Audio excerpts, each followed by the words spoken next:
జై గురుదత్త శ్రీ గురుదత్త. ఎక్కడో పుట్టి ఎక్కడికి చేరిన ప్రస్థానమది. పేదరికం నుంచి మైసూర్ రాచరికం వరకు చేర్చిన మేధోత్థానమది. గమ్యం తెలియక సౌమ్యం ఎరుగక పరుగులు తీసే ప్రవాహాలకు నడకలు నేర్పి మలుపులు తిప్పిన శిల్పి, ఆధునిక భారత ప్రాజెక్టుల రూపశిల్పి. విద్యాభ్యాసం నాడు ఆ మస్తిష్కంలో నాటుకున్న ప్రతి అక్షరం జలాక్షరం. పారే నదుల పరవళ్లే ఆయన భాష, ఉరికే జలపాతాల ఉరవళ్లే ఆయన గుండె ఘోష. నీటిని నిల్వ చేసే ఎన్నెన్నో ప్రాజెక్ట్స్కి ఆయన మేధస్సుతో మోక్షం కల్పించారు. భూమి అగ్నిగుండం కాకుండా ఆయన విజ్ఞానాన్ని అడ్డుపెట్టి ఈ భూతాపాన్ని తీర్చాడు. గంగను భూమికి ఆనాటికి భగీరథుడు తీసుకొస్తే ఆ గంగను ఆనకట్టలు కట్టి ఎలా నిల్వ చేయాలో చూపించినటువంటి నేటి అపర భగీరథుడు, ఎన్నో అపరిష్కృత ప్రాజెక్ట్స్కు మోక్షం కల్పించిన నేటి మన ప్రాతస్మరణీయులు మోక్షగుండం విశ్వేశ్వరయ్య గారు. నేడు వారి జయంతి సందర్భంగా వారికి నివాళులర్పిస్తూ వారి జీవిత విశేషాలను తెలుసుకోవడానికి మనం ప్రయత్నం చేద్దాం. నేడు మన దేశం సుభిక్షంగా పంట పొలాలతో, వరదంపు లేని ప్రాంతాలతో తులతూగడానికి కారణం ఒక మహామనిషి కృషి. ఓళ్లకు తన గర్భంలో కలుపుకునే ఉగ్రగంగను ఆపిన మహాశక్తివంతుడు ఆయన. 86 ఏళ్ల క్రితం వరకు తిరుమల నడక దారే దిక్కు. ఆ రోజుల్లో నడవలేని వృద్ధులను, డబ్బున్న మహారాజులను డోలీల్లో మోసుకుపోయేవాడు. తిరుమలకి ఏ రకమైన ఘాట్ రోడ్లు లేవు. తిరుమలకి ఘాట్ రోడ్ నిర్మించాలని 1940లో నిర్ణయించారు. ఆ సర్వే బాధ్యతను ప్రముఖ ఇంజనీర్ మోక్షగుండం విశ్వేశ్వరయ్య గారికి అప్పచెప్పారు. తిరుమల కొండంతా సర్వే చేసి ఆయన 3 ఘాట్ రోడ్ల నిర్మాణానికి ఆయన పథకం రచించారు. ఆ పథకం ప్రకారమే ఇప్పుడుండే మొదటి ఘాట్ రోడ్డు నిర్మించి 1944లో ప్రారంభించారు. ఆ రోజుల్లో ఘాట్ రోడ్ అంత సౌకర్యంగా లేదు. ఎద్దుల బళ్ళు వెళ్ళటానికి, సామగ్రి సరఫరా చేయడానికి మాత్రమే పనికొచ్చేది. క్రమక్రమంగా బస్సుల రాకపోకలు మొదలయ్యాయనుకోండి. దశాబ్దాల తర్వాత అనేక సదుపాయాలతో ఈ ఘాట్ రోడ్డు ఇప్పుడున్నటువంటి ఆకారాన్ని సంతరించుకుంది. ఏడుకొండలవాడ ఎక్కడున్నావయ్యా అంటూ అలసి సొలసిన భక్తునికి వెంకటేశ్వరుని పాదాల చెంతకు వెళ్ళే అతి తేలికైన దారిని చూపించిన మహామేధావి, సుప్రసిద్ధ ఇంజనీరు, పండితుడు, ప్రముఖ అధికారి మన మోక్షగుండం విశ్వేశ్వరయ్య గారండి. 3 దశాబ్దాల క్రితం మోక్షగుండం నుంచి ఆయన కుటుంబీకులు మైసూరుకి వలస వెళ్ళిపోయినా వారి జన్మస్థల నామధేయమైన మోక్షగుండం మాత్రం వారి వెన్నంటే వెళ్ళి మోక్షగుండం వారి ఇంటి పేరు అయిపోయింది. మోక్షగుండం గౌరవార్థం ఆయన పుట్టినరోజుని ఇంజనీర్ల దినోత్సవంగా మనం జరుపుకుంటూ ఉంటాం. మోక్షగుండం విశ్వేశ్వరయ్య గారు గొప్ప ఇంజనీరు, పండితుడు, రాజనీతిజ్ఞుడండి. ఇందులో ఏమాత్రమూ సందేహం లేదు. ఆయన 1912 నుంచి 1919 వరకు మైసూర్ దివాన్గా పనిచేశారు. ఆయన 1955లో ఆయనకు భారతదేశపు అత్యున్నత పురస్కారమైన భారతరత్న కూడా లభించింది. ఆయనకి ప్రజలకు చేసిన సేవలకు గాను బ్రిటిష్ ప్రభుత్వం తరఫున 5వ king George knight commander of the order of Indian empire బిరుదునిచ్చి సత్కరించారు. మన దేశ మన్ననలతో పాటు పొరుగు దేశాల మన్ననలు కూడా పొందిన అరుదైన వ్యక్తిత్వం కలిగినటువంటి వ్యక్తి మోక్షగుండం విశ్వేశ్వరయ్య గారని సగౌరవంగా మనం మాట్లాడుకోవచ్చు. మోక్షగుండం విశ్వేశ్వరయ్య గారి పూర్వీకులు లక్ష్మీపతి భట్టు గారు 16వ శతాబ్దం నాటివాడండి. లక్ష్మీపతి భట్టు గారు ఈయన మోక్షగుండం గ్రామం నుంచి కర్నూలు జిల్లాలోని శ్రీశైలం వెళ్ళి అక్కడి నుంచి కర్ణాటక రాష్ట్రానికి వలస వెళ్ళిపోయారు. కర్ణాటకలో దొడ్డబైరే గౌడ వీరిని మంత్రిగా నియమించి, అంటే లక్ష్మీపతి భట్టు గారిని మంత్రిగా నియమించి ముద్దెనహళ్ళి, బండేహళ్ళి గ్రామాలను దానం ఇచ్చారు ఈ లక్ష్మీపతి భట్టు గారికి. వీరి కుమారుడి పేరు తిప్పశాస్త్రి. ఆయన కుమారుడి పేరు శ్రీనివాస శాస్త్రి, వారి కుమారుడే మన మోక్షగుండం విశ్వేశ్వరయ్య గారు. అంటే శ్రీనివాస శాస్త్రి గారి అబ్బాయి మన మోక్షగుండం విశ్వేశ్వరయ్య గారు. శ్రీనివాస శాస్త్రి గారు మైసూరులోని చిక్బళ్ళాపూర్ సమీపంలో ముద్దనహళ్ళిలో స్థిరపడ్డారు. ఆయన అప్పుడు స్థిరపడినప్పుడే 1861 సంవత్సరం సెప్టెంబర్ 15, అంటే దాదాపు ఈ చిక్బళ్ళాపూర్ అనేది బెంగుళూరుకి 60 మైళ్ళ దూరంలో ఉంటుంది. అక్కడ ముద్దనహళ్ళి అనే గ్రామంలో మోక్షగుండం విశ్వేశ్వరయ్య గారు శ్రీనివాస శాస్త్రి వెంకటలక్ష్మమ్మ అనే దంపతులకు, బ్రాహ్మణ దంపతులకు జన్మించారు. ఈయన స్వతహాగా బ్రాహ్మణ జాతిలో పుట్టినటువంటి వాడు. అయితే చిన్నప్పటి నుంచి సంస్కారవంతంగా పెరిగి వచ్చాడు ఈయన.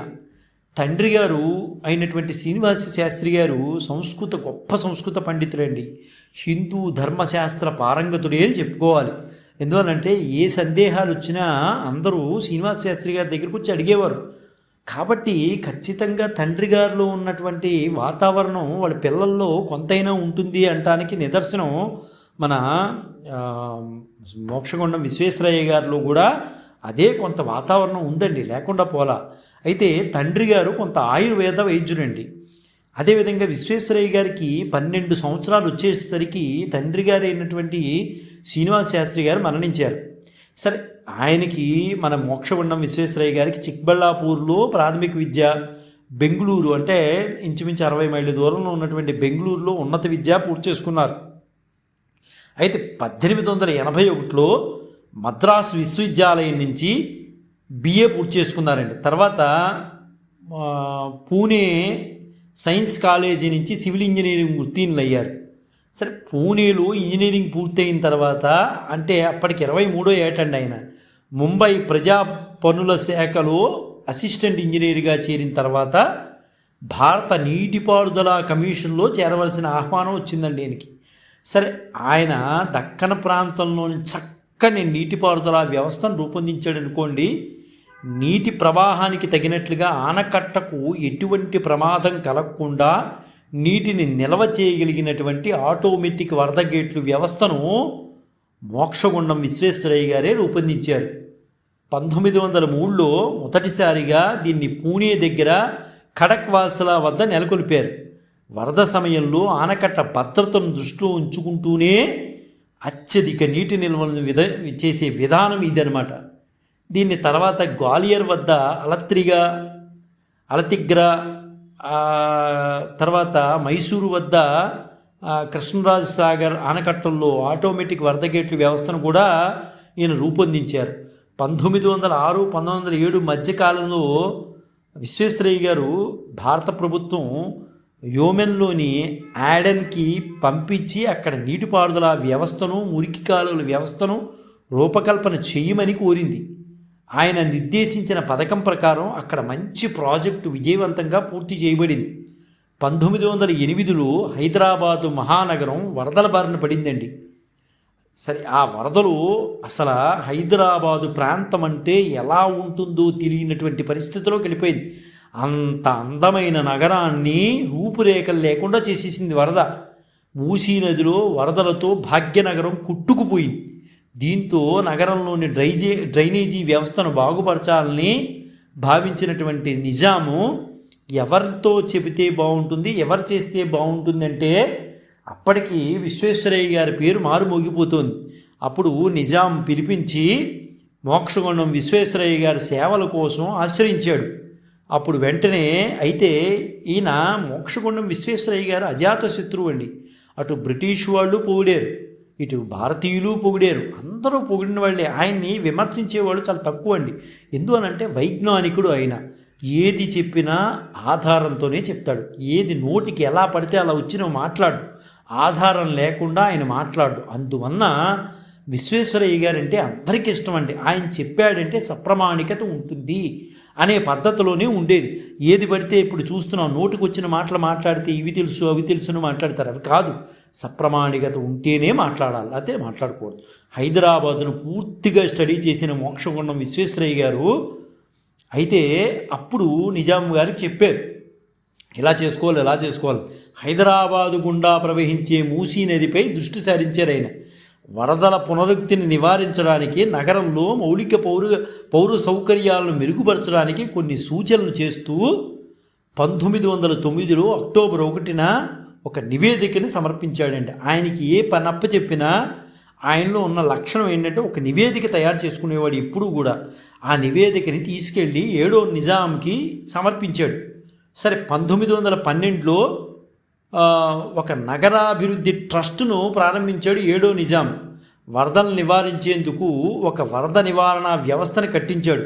1920లో మూసీ నదిపై ఒక నగరానికి 10 మైళ్ళ ఎగువన ఉస్మాన్ సాగర్ ఆనకట్టను కట్టించారు. అలాగే 27లో మూసీ ఉపనది అయిన ఈసీ నదిపై అంటే హిమాయత్ సాగర్ అనే మరో జలాశయాన్ని నిర్మించారు. ఈ 2 జలాశయాలు మూసీ నదికి వరదలు రాకుండా నివారించడంతో పాటు హైదరాబాదు నగరానికి ప్రధాన మంచినీటి వనరులుగా ఉపయోగపడుతున్నాయి.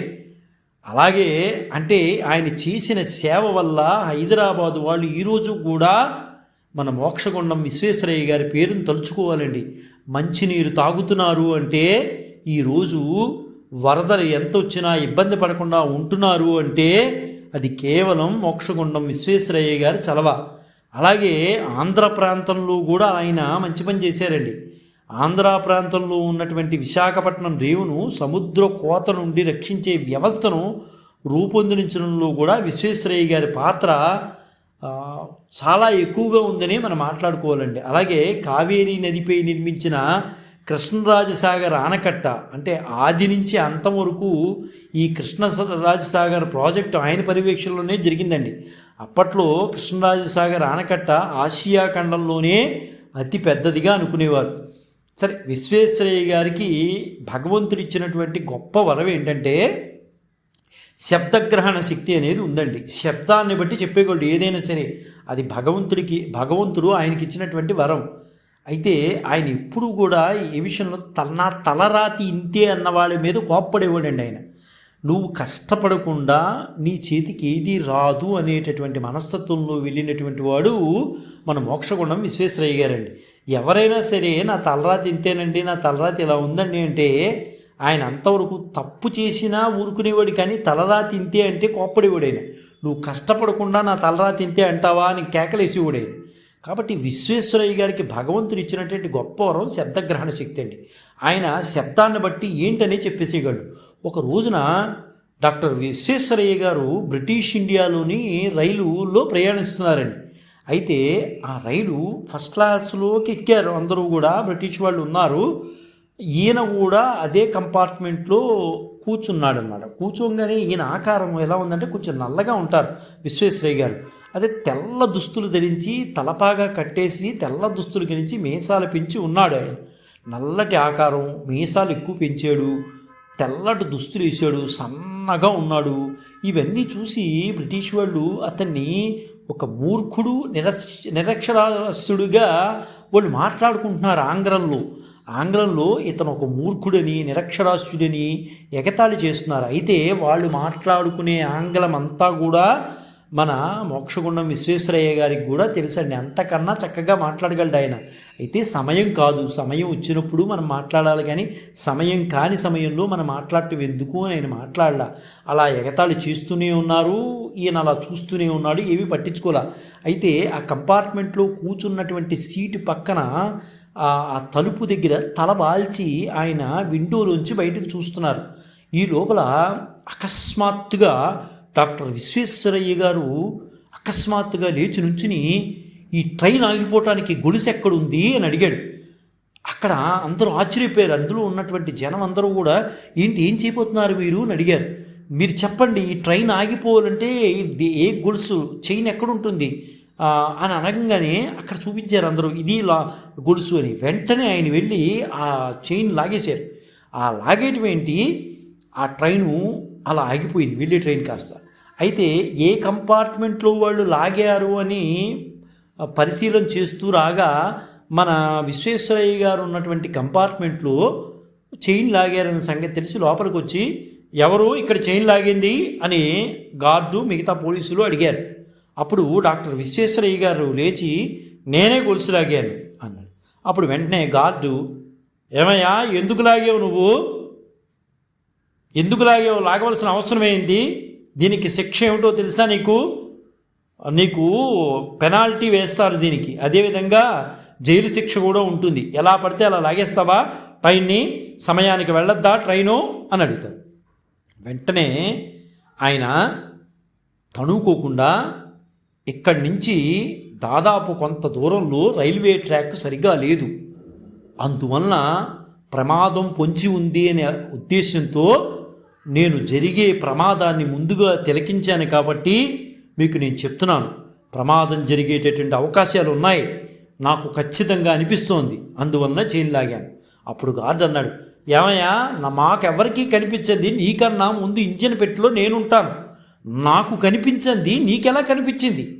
ఆ డ్రైవరు అన్నాడు, ఏమయ్యా ఏమిటి, నాకెక్కడా కనిపించలేదే, ఎక్కడ ప్రమాదం జరుగుతుంది, నాకేం దూర ప్రాంతం గురించి నాకు కనిపిస్తాయి కదా అద్దాల నుంచి, నాకేమీ లేదే. గార్డు కూడా అన్నాడు, నాకు ఏమీ అనిపించలేదే. మరి మాకు ఇన్ఫర్మేషన్ వస్తుంది కదా ఎక్కడైనా తేడా ఉంటే, నువ్వు అలా నీ చైన్ లాగడం ఏంటయ్యా, నువ్వు ఈ శిక్ష తెలుసా నీకు? అరెస్ట్ చేసేస్తారు ఇప్పుడు నెక్స్ట్ స్టేషన్లో, నిన్ను ఈ ట్రైన్ వెళ్ళంగానే నెక్స్ట్ స్టేషన్లో నీకు అరెస్ట్ వారెంట్ వస్తుంది అన్నారు.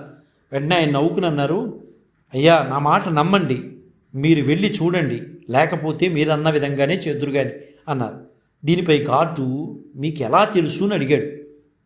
వెంటనే అప్పుడు విశ్వేశ్వరయ్య గారు అన్నారు, అయ్యా నేను ఈ విండోకి తల అంచి పడుకున్నాను, రైలు వెళ్ళి అంతకు మునుపు రైలు ప్రయాణం చేసే రైలు వేగంలో తేడా కనిపించింది నాకు, రైలు సహజ వేగంలో వ్యత్యాసం ఉంది, మరియు ధ్వనిలో కూడా కాస్త వ్యత్యాసం ఉన్నట్లు నాకు తడుతోంది, కాబట్టి ఖచ్చితంగా అక్కడ ట్రాక్కు విచ్ఛిన్నమై ఉండాలి, మీరు చూడండి, వెళ్ళి తొందరపడి వెళ్ళి తీసుకువెళ్ళకండి, వందలాది మంది ప్రాణాలు పోతాయి, మీరు ఆలోచించుకోండి, నన్ను అరెస్ట్ చేస్తారా చెయ్యండి, తప్పులేదు, మీకు ఆపాను కాబట్టి, కానీ వందలాది మంది ప్రాణాలు నాకు ముఖ్యం, ఇందులో ట్రైన్లో ప్రయాణం చేసేవాళ్ళవి అనగానే, మరి ఈయన చెప్పే మాటలు బహుశా ఆ ట్రైన్ డ్రైవర్కి అదేవిధంగా గార్డు గారికి నమ్మకం కలిగినట్లుంది. సరే, ఎందుకైనా మంచిది, ఒక్కసారి ట్రాక్ మన్స్ని పిలిపించి ఒకసారి చెక్ చేయించారు. దాదాపు ఇక్కడి నుంచి ఒక 2 కిలోమీటర్ల దూరంలో 3 కిలోమీటర్ల దూరంలోనూ రైల్వే ట్రాక్ కీళ్లు తెరిచి ఉన్నాయి, నట్లు బోల్టు విరిగిపడిపోయి ఉన్నాయి. వెంటనే వాళ్ళు చూసి ట్రాక్ మన్స్ సమాచారం గార్డు గారికి డ్రైవర్కి అందిస్తారు. ఒక్కసారి ఆ గార్డు, ఈ డ్రైవరు, ఆ పోలీసులు ఆశ్చర్యపోతారు. విశ్వేశ్వరయ్య గారి మేధోశక్తిని చూసి ఆనాటి ఆ ట్రైన్లో ప్రజలు కానీ బ్రిటిష్ వారు కానీ ఆయన్ని ప్రశంసిస్తూనే ఉన్నారు. ఆనాటి పేపర్లు కూడా ఆయన గురించి అమోఘంగా రాశాయి. ఆయన నిబద్ధతకు ఇంకొక విషయం మనం చెప్పుకోవాలండి. ఏంటంటే, ఒకసారి ఆయన విదేశీ పర్యటనకు డబ్బులు అవసరమయ్యాయి. అప్పుడు మైసూర్ బ్యాంకులో తన వద్ద ఉన్న ప్రభుత్వ రుణపత్రాలను తాకట్టు పెట్టాడు ఆయన. బ్యాంకు సిబ్బంది, ప్రజలు విశ్వేశ్వరయ్య గారి నిజాయితీ చూసి మెచ్చుకున్నారండి. తన దగ్గర ఉన్నటువంటి వాటిని బ్యాంకులో పెట్టుకుని డబ్బులు తెచ్చుకుని వెళ్ళాడండి. ఆయన మనస్తత్వం ఎలాంటిదంటే, గంధపు చెక్క వలె సేవలో అరిగిపోవాలి, కానీ ఇనుపు ముక్క వలె తుప్పు పట్టి పక్కన ఒక చోట పడిపోయి ఉండకూడదు అనేవాడు ఆయన. ఆయన జీవిత లక్ష్యం ఎప్పుడూ అంతే, ఉంటే మనిషి గంధపు చెక్క వలె ఉండాలి, సువాసనగా ఉండాలి, చివరి వరకు అరిగిపోయినా సేవ చేసి వెళ్ళాలి, ఇనుపు ముక్కలాగా తుప్పు పట్టి ఉండకూడదు అని ఆయన జీవిత లక్ష్యం అండి. ఎప్పుడు అదే మాటలు చెప్పేవారు. విశ్వేశ్వరయ్య గారి వ్యక్తిగత జీవితం అతి క్రమశిక్షణతో ఉండేదండి. ఏది మాట్లాడినా చాలా నిబద్ధతగా నియమంగా మాట్లాడేవాడు ఆయన. అయితే ఆయనకి 2 సార్లు భార్యా వియోగం జరిగిందండి. మొదటిసారి పెళ్లి చేసుకున్నప్పుడు భార్య చనిపోయారు, అలాగే రెండోసారి చేసుకున్నప్పుడు భార్య చనిపోయారు, ఇంకా 3వసారి కూడా ఆయన వివాహం చేసుకున్నాడు. అయితే ఈ వివాహం చేసుకున్న భార్య యొక్క వ్యవహారం, ఆమె మాట తీరు ఈయనకి నచ్చక ఆమెకు విడాకులు ఇచ్చేశాడు. సరే, కాల ఆహార విహార నియమాలను ఖచ్చితంగా పాటిస్తాడండి ఆయన. అందువలన 100 ఏళ్ల వరకు, దాదాపు 101 సంవత్సరాల వరకు బతికాడండి విశ్వేశ్వరయ్య గారు. అయితే దాదాపు 100 ఏళ్ల వరకు కూడా ఆయనకి కళ్ళజోడు లేకుండా, అంటే 101వ సంవత్సరంలో వచ్చింది అనుకోండి, చివరిలో వచ్చింది, 100 ఏళ్ల వయసు వరకు కూడా ఏ కళ్ళజోడు లేకుండా ఆయన అన్ని పుస్తకాలు చదివేసేవాడు. అంత గొప్ప విశేషం అండి. అంటే ఎంత నిబద్ధతగా, అంటే ఆహారంలో కానీ విహారంలో కానీ ఆయన ఎంత నిబద్ధతగా ఉన్నాడో దీన్ని బట్టి మనకు అర్థమవుతోంది.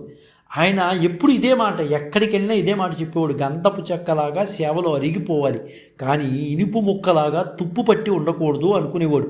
ఆయన ధ్యేయం కూడా అదేనండి. పుట్టిన దగ్గర నుంచి చనిపోయేంత వరకు అదే మాట మీద ఉండేవాడు ఆయన.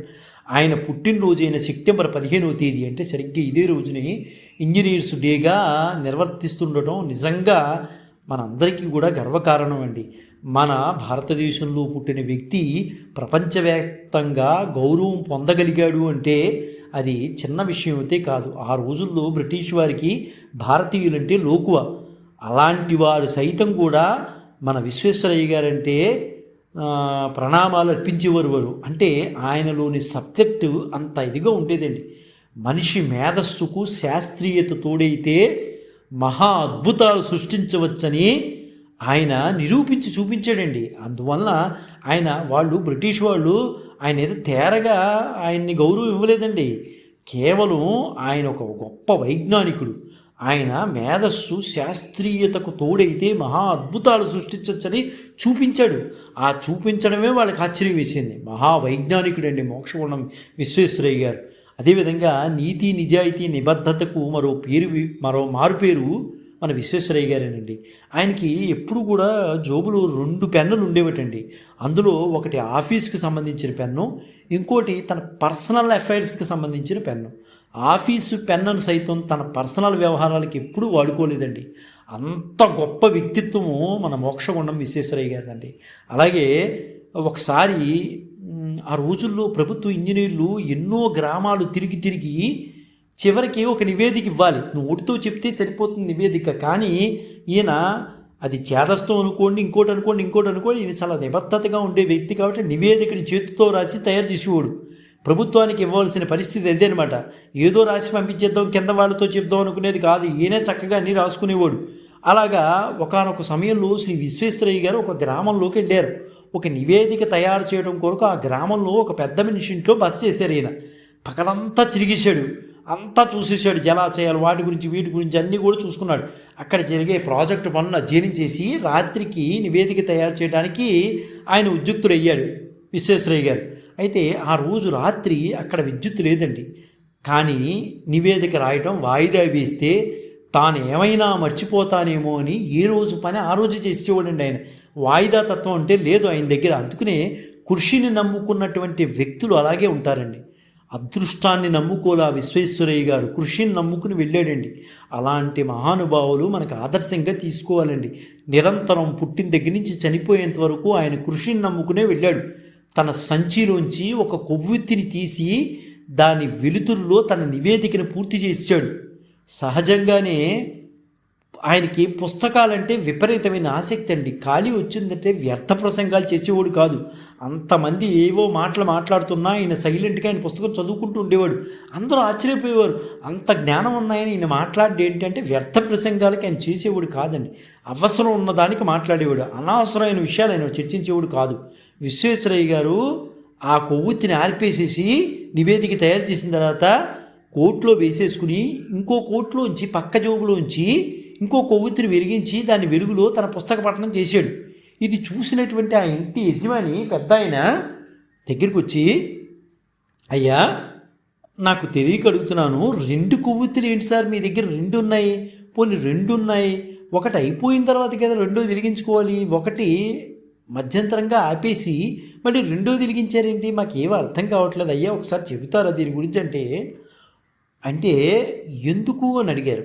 సరే ఆయన కుతూహలంగా అడిగాడు అనుకోండి, వెంటనే ఆయన ఏదైనా అడిగితే కానీ చెప్పేటటువంటి స్వభావం కాదండి ఇది. నేను వాడిన మొదటి కొవ్వొత్తి నాకు ప్రభుత్వం వారు ఇచ్చారండి. విద్యుత్ లేనప్పుడు నా ఉద్యోగ ధర్మంలో ఉపయోగపడుతుందని వాళ్ళు ఇచ్చారు. దాన్ని అనవసరంగా నాకు ఉపయోగించడం ఇష్టం లేదు. నా పని అయిపోయింది. నేను నివేదిక తయారు చేయడం ప్రభుత్వ పని, తయారు చేశాను. అయిపోయిన తర్వాత నేను చదువుకునే పుస్తకం ప్రభుత్వానికి సంబంధం ఏముంది? కాబట్టి నా ఉద్యోగం కాదు కదది, నేను చదువుకునేది ప్రభుత్వానికి సంబంధం లేదు కదా, కాబట్టి నా పుస్తక పఠనం వారికి సంబంధం లేదు, కాబట్టి నేను కొనుక్కున్న కొవ్వొత్తితో నేను చదువుకుంటున్నాను అనగానే అసలు అక్కడ ఉన్న పెద్ద ఆయనకి ఒక్కసారి కళ్ళు తిరిగి ఆయన కాళ్ళ మీద పడ్డాట. వారిచ్చిన కొవ్వొత్తి వాడితే ప్రభుత్వం వనరులను దుర్వినియోగం చేయడం అవుతుంది కదా. బాధ్యత గల పౌరులుగా మనం అది చెయ్యకూడదు. అందుకనే నా సొంత పనులకు నా సొంత కొవ్వొత్తినే వాడుకుంటాను అని చెప్పేటప్పటికీ అక్కడున్న యజమాని మతిపోయి కాళ్ళ మీద పడ్డాడు. ఇంత గొప్ప వ్యక్తి ఎవరైనా ఉంటారా అని. ఈయన పొరుగు దేశాలైన China, Japan, Egypt, Canada, America, Russia అనేక దేశాల్లో కూడా విశ్వేశ్వరయ్య గారు పర్యటించారండి. అందరి చేత కూడా మెప్పు పొందాడు. గమ్మత్తైన విషయం, మనకి కొంచెం ఇబ్బంది పెట్టే దేశాలు కూడా ఆ రోజుల్లో విశ్వేశ్వరయ్య గారి యొక్క గొప్పను చాటే. ఆ దేశాల్లో కూడా ఆయన ప్రాజెక్టుల యొక్క రూపకల్పన చేశాడు. కాబట్టి విద్వాన్ సర్వత్ర పూజ్యతే అని మనకి సుభాషితాలు మనకి చెప్తున్నాయి. అది నిజమండి. విద్వాన్ సర్వత్ర పూజ్యతే, విద్వాంసులు ఎక్కడైనా పూజించబడతాడు. నిజంగా ఆయన విద్వత్తును చూసి అమెరికా, కెనడా, రష్యా మొదలైన దేశాల వాళ్ళు కూడా ఆయన్ని నెత్తి మీద పెట్టుకున్నాయండి. చివరికి వాళ్ళ దేశాల్లో ఉండిపోమని కూడా ఆయన బలవంతం చేసే. అయితే ఆయనకి కన్నడ భాష అన్నా, కన్నడ ప్రాంతం అన్నా విపరీతమైన ప్రేమ. అందువలన ఆయన ఎంత గొప్పగా దేశాలు ఉన్నా ఆయన పెరిగినటువంటి వాతావరణం, ఆయనకి నచ్చినటువంటి కన్నడ భాష వదిలి ఆయన వెళ్ళటానికే ఇష్టపడలేదండి. ఎంతోమంది గొప్ప గొప్ప ఆఫర్లు ఇచ్చారు, మా దేశం రండి, మా దేశం వస్తే నెత్తి మీద పెట్టుకు చూసుకుంటాం. ఏనాడు కూడా తల ఒగ్గలేదండి మహానుభావుడు. 1908లో స్వచ్ఛంద పదవీ విరమణ తర్వాత మైసూరు సంస్థానంలో దివానిగా చేరి సంస్థాన అభివృద్ధికి కృషి చేశాడు. అయితే ఆ కృషి ఫలితంగా మైసూర్ సోప్ ఫ్యాక్టరీ వచ్చిందండి, పారాసిటాయిడ్ ల్యాబొరేటరీ వచ్చింది, Visvesvaraya iron and steel limited భద్రావతిలో వచ్చింది. అదేవిధంగా శ్రీ జయచామరాజేంద్ర పాలిటెక్నిక్ ఇన్స్టిట్యూషన్ వచ్చింది, బెంగళూరు వ్యవసాయ విశ్వవిద్యాలయం వచ్చింది, స్టేట్ బ్యాంక్ ఆఫ్ మైసూర్ వచ్చింది, ది సెంచురీ క్లబ్ వచ్చింది, మైసూర్ ఛాంబర్ ఆఫ్ కామర్స్ వచ్చింది, విశ్వేశ్వరయ్య కాలేజ్ ఆఫ్ ఇంజనీరింగ్ వచ్చింది. ఇన్ని తీసుకురాగలిగాడు మహానుభావుడు. 1917లో బెంగళూరులో ప్రభుత్వ ఇంజనీరింగ్ కాలేజీలు స్థాపించడంలో ప్రముఖ పాత్ర వహించాడండి. ఆయన బెంగళూరు అంటే పడి చచ్చిపోయేవాడండి. అంత ఇష్టం బెంగళూరు అంటే ఆయనకి, అంత బాగా ఉండేవాడు. కర్ణాటక అనగానే ముఖ్యంగా బెంగళూరు, ఎందువల్లంటే చిక్బళ్ళాపూర్ ఇంచుమించు 60 మైళ్ళ దూరంలో ఉంటుంది ఈ బెంగళూరు. అందుకని అంత బాగా ఇష్టం ఉండేవాడు. తర్వాత ఈ కళాశాలకు ఆయన పేరే పెట్టారనుకోండి, బెంగళూరులో ప్రభుత్వ ఇంజనీరింగ్ కాలేజీకి. అయితే ఈనాటికి university Visvesvaraya college of engineering కర్ణాటకలోని పేరున్న విద్యా సంస్థల్లో చాలా గొప్పదిగా మనం మాట్లాడుకోవచ్చండి. మైసూరు విశ్వవిద్యాలయం నెలకొల్పడంలో కూడా ఆయన ప్రధాన పాత్ర పోషించారు. పరిశ్రమలు వేగంగా అభివృద్ధి చెందడానికి ప్రైవేటు పెట్టుబడులను ప్రోత్సహించాడు. విశ్వేశ్వరయ్యకు అనేక రంగాల్లో విశేషమైన గుర్తింపు లభించిందండి. ఆయన ఒక్క రంగమే కాదు, అనేక రంగాల్లో కూడా తెలివిగల వ్యక్తేనండి. అందులో ప్రధానమైనది విద్యారంగం, ఇంజనీరింగ్. కర్ణాటకలోని అత్యధిక ఇంజనీరింగ్ కళాశాలకు అనుబంధమైన ఉన్న బెల్గాంలోని విశ్వేశ్వరయ్య టెక్నాలజికల్ యూనివర్సిటీ ఆయన పేరు మీద నెలకొల్పబడిందండి. ఎంత గొప్ప విశేషం. అదేవిధంగా బెంగళూరులోని university of Visvesvaraya college of engineering, అదేవిధంగా విశ్వేశ్వరయ్య ఇన్స్టిట్యూట్ ఆఫ్ టెక్నాలజీ, పూణేలోని నాగపూర్ కాలేజ్ ఆఫ్ ఇంజనీరింగ్ ఆయన పేరు మీదే పిలువబడుతున్నాయండి. పూణేలో మన విశ్వేశ్వరయ్య గారి నిలువెత్తు విగ్రహం కూడా అక్కడ చూడవచ్చండి. నిజంగా ఆయన స్వస్థలమైన ముద్దెనహಳ್ಳಿలో విశ్వేశ్వరయ్య గారి మెమోరియల్ ట్రస్ట్ వారు ఒక స్మారక చిహ్నాన్ని నిర్మించారు. ఇది ఆయన నివసించిన ఇంటి పక్కనే నెలకొల్పబడిందండి. ఇందులో ఆయన సాధించిన పథకాలు, బిరుదులు, ఆయన వాడినటువంటి చివర్లో వాడిన కళ్ళద్దాలు ఉన్నాయిలేండి. మొదట ఏమి వాడలేదైనా, చివర్లో వాడిన కళ్ళద్దాలు, కప్పులు, డిక్షనరీలు, విజిటింగ్ కార్డ్సు, అలా ముద్రించే పరికరాలు లాంటివి, ఆ వస్తువులు, ఇవన్నీ కూడా ఆయన వాడిని ఏవవుతున్నాయో ప్రదర్శనగా ఉంచారండి. అంతేకాకుండా ఆయన రూపకల్పన చేసిన ప్రతిష్టాత్మక ప్రాజెక్ట్ అయినటువంటి కృష్ణరాజసాగర్ ఆనకట్టు నమూనాను కూడా సందర్శించవచ్చండి. అక్కడ ప్రజలు నిజానికి ఇప్పటికీ కూడా దాన్ని దేవాలయంగా, ఆ మ్యూజియాన్ని దేవాలయంగా కొలుస్తారండి. నిజమండి. ఎందువల్లంటే ఒక వ్యక్తి, ఎక్కడో పుట్టినటువంటి వ్యక్తి ప్రపంచ దేశాల మన్ననలు పొందాడంటే అది చిన్న విషయం అయితే కాదు. మాతాభూమి పుత్రోహం పృథివ్యా అంటుంది. మాతాభూమి పుత్రోహం పృథివ్యా అని మన ఋగ్వేదం చెప్తుందండి. భూమి నాకు తల్లి, నేను ఆమె పుత్రుడును. పొడమి మొత్తం ఈ వైదిక సంస్కారంతోనే నిండి ప్రజలతో నిండి ఉందండి. నిజంగా చెప్పాలంటే ఈ పుడమి మీద, ఈ భూమి మీద ఉన్నది వైదిక సంస్కారమే. ఎంతమంది గగ్గోలెట్టినా ఈ మాట మాత్రం నిజమండి. ఈ మాట వైదిక సంస్కారం లేదు అనుకున్నవాడు చనిపోయేటప్పుడు ఒక 10 నిమిషాల ముందు వాడికి తెలుస్తుంది వాడు చేసిన తప్పులన్నీ కూడా. అప్పుడు వాడు బాధపడతాడు, నాకు నోరుండి నా ఇష్టం వచ్చినట్టు మాట్లాడాను కదా, ఈ దేశము, ఈ భూమి వైదిక సంస్కారంతో కూడుకున్నదని అప్పుడు వాడు గ్రహించగలుగుతాడు. నిజంగా చెప్పాలంటే ఈ భరత భూమి వైదిక సంస్కారంతో కూడుకున్నట్టు నిలువెల్లా వైదిక సంస్కారాన్ని పుణికిపుచ్చుకున్నటువంటి భూమి. అయితే కృతయుగంలో ఇలా భారతదేశమే ప్రపంచమే భారతదేశం అయి ఉందండి కృతయుగంలో. అయితే కృతయుగంలోని మనుషులు సంస్కారాలు ఈ కలియుగంలో ఉండాలనుకోవటం అది మన తప్పే అవుతుంది. ఉత్త భ్రమేనండి. అసలు తప్పు, అలా కోరుకోకూడదు కూడా. కృతయుగంలో ఉన్న మనుషుల సంస్కారాలు కలియుగంలో ఎలా ఉంటాయి? ఉండవు కదా, మార్పు వస్తుంది కదా, యుగాన్ని బట్టి ధర్మాలు మారుతున్నాయి కదా. అయితే సత్యం ఎప్పుడు ఒకటే, ధర్మాలు అయితే మారుతున్నాయి. కాబట్టి పొడమిని తల్లిగా భావించేవారు ఈనాడు లేరని కాదండి, ఈనాడు ఉన్నారు, చాలామంది ఉన్నారు. చాలామందిలో మాతృభక్తి ఇప్పటికీ కూడా, నేటికి కూడా నిండి ఉంది. దానవత్వపు ముసుగులో మానవుల్ని గురించిన చర్చ అవసరం లేదు. ఇక్కడ దానవత్వపు ముసుగులో ఉన్న వాళ్ళ గురించి మనం మాట్లాడుకోవద్దండి, టైం వేస్ట్ అది. ఈ భూమిని తన తల్లిగా భావించి తన అమూల్యమైన సేవలు అందించినటువంటి వారు ఎందరో ఉన్నారు. అందులో మొట్టమొదటి వరుసలో ఉండేవాడు మోక్షగుండం విశ్వేశ్వరయ్య గారండి.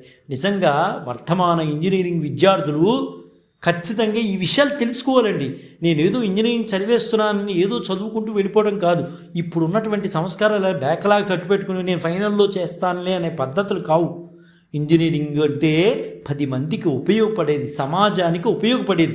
సమాజానికి ఉపయోగపడాలి కాబట్టి నువ్వు ఎలా చదవాలి, ఎంత చక్కగా చదవాలి, దాన్ని నిర్లక్ష్య ధోరణితో చదువుకుని ఇంపార్టెంట్ క్వశ్చన్లు చూసుకుని పరీక్షలు రాస్తే అది నువ్వు ఇంజనీర్ అయినట్లు లెక్క. నీకు సర్టిఫికెట్ వస్తే ఇంజనీర్ కింద లెక్కేనా? నీకు సబ్జెక్ట్ రావాల్సిన అవసరం లేదా? ఇంజనీర్ అంటే ఒక విశ్వేశ్వరయ్య గారి లాగా ఉండాలి, సబ్జెక్ట్ని ఆకలింపు చేసుకుని ఉండాలి. అది ఇంజనీరింగ్ అంటే. బ్యాక్లాగ్ సబ్జెక్టులు ఉంచుకుని నేను చివరిలో పాస్ అవుతానులే అనుకుంటే అది ఇంజనీరా? ఇంపార్టెంట్ క్వశ్చన్ చూసుకుని చదివితే అది ఇంజనీరింగా? పక్కవాడి పేపర్లు చూసుకుని రాస్తే అది ఇంజనీరింగా? ఈ రోజున కోకొల్లలుగా ఇంజనీరింగ్ కాలేజీలు వచ్చి ఇంజనీరింగ్ వ్యవస్థను నాశనం చేసే, ఒక రకంగా చెప్పాలంటే పూర్వకాలంలో ఒక 30 ఏళ్ల క్రితం ఇంజనీర్ అంటే నెత్తి మీద పెట్టుకు చూసేవారు. ఇప్పుడు ఇంజనీర్ అంటే వాల్యూ లేదు. కనీసం వాడు ఒక లెటర్ రాయటానికి కూడా పనిచేయడు. అలా ఉన్న పరిస్థితుల్లో విద్యార్థులు ఉన్నారండి, చాలామంది ఉన్నారు, చాలా కాలేజీల్లో చదువుతున్నారు. కనీసం ఒక లెటరు ఇంగ్లీష్లో రాయమంటే ఇంగ్లీష్ అక్కర్లా, నీ మాతృభాషలో రాయటం కూడా రాని పిల్లలు ఎంతోమంది ఉన్నారు. ఇదేనా మనం నేర్చుకున్నటువంటి చదువు? కాబట్టి వర్ధమాన ఇంజనీరింగ్ విద్యార్థులు అందరూ కూడా ఈ సందర్భంగా ఒక్క మాట అయితే నేను చెప్పగలను, డబ్బు కోసమే పనిచేయండి. డబ్బు కోసం మీరు డబ్బు తీసుకోకుండా పనిచేయండి అని నేను చెప్పను. ఎందువలంటే ధనం మూలం ఇదం జగత్ అని మన సుభాషితకారులు చెప్పారు. ఖచ్చితంగా మీరు డబ్బు గురించే పనిచేయండి. కానీ దానితో పాటు సమాజానికి మన చదువుకున్న విజ్ఞానం ఎంతవరకు ఉపయోగపడుతుంది, మన ద్వారా మనం ఎంత అందించగలుగుతున్నామో అక్కడ డబ్బు గురించి ఆలోచించకండి. మీరు చేసే ఉద్యోగం గురించి, డబ్బు గురించే చేయండి. కానీ సమాజానికి సేవ చేసేటప్పుడు మాత్రం మీ జ్ఞానం ఎంతవరకు అవసరం అవుతుంది, మనం సమాజానికి ఏం చేయగలము అనేది ఒక్కసారైనా మీరు ఆలోచించాలి. అదే చెయ్యాలి.